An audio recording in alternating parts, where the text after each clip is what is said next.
இயேசு கிறிஸ்துவின் இனிதான நாமத்தினாலே உங்கள் ஒவ்வொருவரையும் வாழ்த்தி இந்த புதிய நாளிலும் தேவனுடைய ஜீவனுள்ள வார்த்தையின் மூலமாய் உங்களை சந்திப்பதில் நான் கர்த்தருக்குள் மகிழ்ச்சி அடைகின்றேன். சங்கீதம் 34:18 நொறுங்குண்ட இருதயம் உள்ளவர்களுக்கு கர்த்தர் சமீபமாயிருந்து நறுங்குண்ட ஆவியுள்ளவர்களை ரட்சிக்கிறார். அமேன். Psalms 34:18 The Lord is close to the broken-hearted and saves those who are crushed in spirit. Amen. கர்த்தருடைய நாமம் மகிமைப்படுவதாக. நொறுங்குண்ட இருதயத்தோடு இருக்கிற ஒவ்வொருவரையும் கர்த்தர் நெருக்கமாய் வந்து, உங்களுக்கு சமீபமாய் வந்து, உங்கள் ஒவ்வொருவரையும் அவர் காப்பாற்றப் போகின்றார். வேதம் அதைத்தான் சொல்கிறது.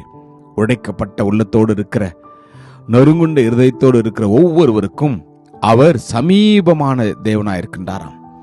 அவர் உங்களை அவரோடு கூட அணைத்து உங்களுடைய கஷ்டங்களை, உங்களுடைய தேவைகளை அவர் நிச்சயமாய் செய்வார். ஆம், வழியருகே பிச்சை கேட்டுக் கொண்டிருந்த ஒரு சகோதரன், உதவி செய்ய ஒருவருமே இல்லாத சூழ்நிலையில இயேசு அவ்வழியாய் சென்றதை கண்டு, தாவீதின் குமாரனே எனக்கு இறங்கும் என்று அவன் கூப்பிட்ட பொழுது அவர் நின்று அவனை சுகப்படுத்தினார். நம்முடைய வாழ்க்கை கூட அநேக நேரங்களிலே ஒருவரும் உதவியை செய்ய முடியாத சூழ்நிலையில, உதவி செய்வதற்கு ஒருவருமே இல்லாத சூழ்நிலையில நாம் இருக்கின்ற பொழுது நமக்கு உதவி செய்ய ஒரு கண்மலையாகிய கிறிஸ்து நமக்கு இருக்கின்றார். அவர் உடைக்கப்பட்டு இருக்கிற, நொறுக்கப்பட்டு இருக்கிற சூழ்நிலையில் இருக்கிற ஒவ்வொருவருக்கும் அவர் சமீபமாய் வந்து, மகனே, மகளே, நான் உனக்கு என்ன செய்ய வேண்டும் என்று கேட்பார். அன்று பத்திமேயை பார்த்து கேட்டார், பத்திமேயே, நான் உனக்கு என்ன செய்ய வேண்டும் இருக்கிறாய்? அதே போல உடைக்கப்பட்டிருக்கிற உங்களுக்கு அவர் சமீபமா வந்து உங்களை அவர் நிச்சயமாய் கேட்பார். உங்கள் கண்ணீரை அவர் துடைப்பார், உங்களுக்கு ஆறுதலை கொடுப்பார். நீங்கள் நினைப்பதற்கும் வேண்டுவதற்கும் பெரிய காரியங்களை அவர் நிச்சயமாய் செய்வார். நொறுங்குண்டவர்களை அவர் உயிர்ப்பிக்கிற தேவனாய் இருக்கின்றார். அமேன். அவர் நொறுங்குண்டவர்களை அவர் கண்ணோக்கி பார்க்கிறார். அது மாத்திரமல்ல, நொறுங்குண்டவர்களின் காயங்களை அவர் கட்டுகிறார். அவர் நம்முடைய நல்ல சமாரியனாகிய இயேசு கிறிஸ்து. கர்த்தர் இந்த நாளில உங்களை விசாரிக்கும்படியாய் இந்த வார்த்தை உங்களுக்கு அனுப்புகின்றார். நீங்கள் நொறுக்கப்பட்டு இருக்கலாம், உடைக்கப்பட்டு இருக்கலாம், கைவிடப்பட்டிருக்கலாம்.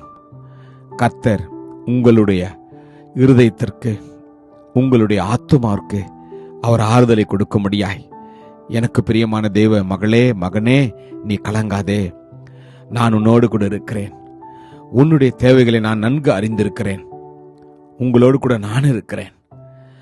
உணர்வுண்ட பணிந்த ஆவியுள்ளவர்களிடத்திலும் வாசம் பண்ணுகிறேன் என்று சொன்ன கர்த்தர் இந்த நாளில உங்கள் மத்தியில வாசம் செய்து உங்களுக்கு அவர் ஆறுதலை கொடுப்பார், உங்களை ரட்சிப்பார். அமேன். நித்திய வாசியும் பரிசுத்தர் என்கிற நாமம் உள்ளவருமாகிய மகத்துவரும் உன்னதமானவர் சொல்லுகிறார், உன்னதத்திலும் பரிசுத்த ஸ்தலத்திலும் வாசம் பண்ணுகிற நான் பணிந்தவர்களின் ஆவியை உயிர்ப்பிப்பேன் என்று, நொறுங்கினவர்களின் இருதயத்தை உயிர்ப்பிப்பேன் என்று. உங்களுடைய இருதயத்தை அவர் நிச்சயமாய் உயிர்ப்பிப்பார். நம்புவோம், விசுவாசிப்போம், அற்புதத்தை பெற்றுக்கொள்வோம். கிருபையும் இரக்கம் நிறைந்த நல்ல தகப்பனே, நல்ல நாளுக்காக உமக்கு நன்றி அப்பா. நொறுக்கப்பட்டு உடைக்கப்பட்டு இருக்கிற ஒவ்வொரு உள்ளங்களுக்கும் நீர் சமீபமாய் வந்து ஒவ்வொருவரையும் அப்பா நீர் ரட்சித்து ஒவ்வொருவரையும் தேற்றி ஆறுதல் படுத்துவதற்காக உமக்கு நன்றி. ஆசீர்வதியும். இயேசுவின் நாமத்தில் ஜெபிக்கிறோம் ஜீவனுள்ள நல்ல தகப்பனே. ஆமேன். God bless you. Jesus loves you. Amen.